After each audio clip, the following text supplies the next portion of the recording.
about that with another, I guess this is a corollary. Now that you have about 600,000 employees, I calculated you're adding about 250 people a day.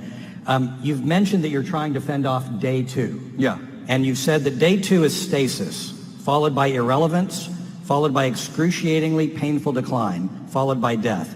That is why it is always day one. Yeah. How's that work? Well, so day one, this is a phrase that we use at Amazon all the time. I've been using it in my first annual shareholder letter from 20 years ago.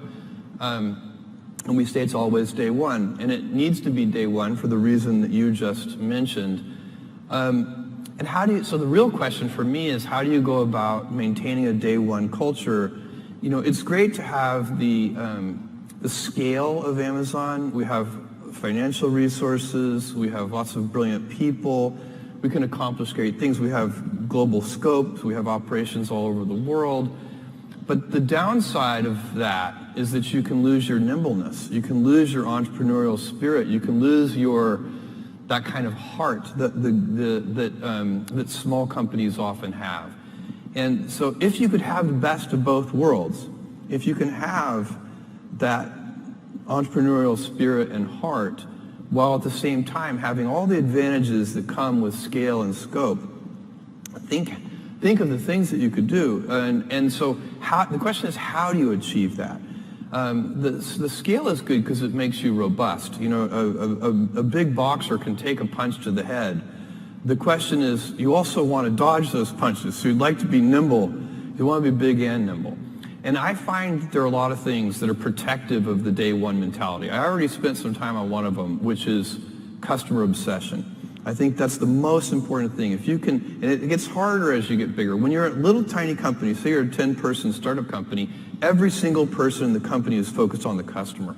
When you get to be a bigger company, you've got middle managers, and you've got all these layers, and those people aren't on the front lines. They're not interacting with customers every day.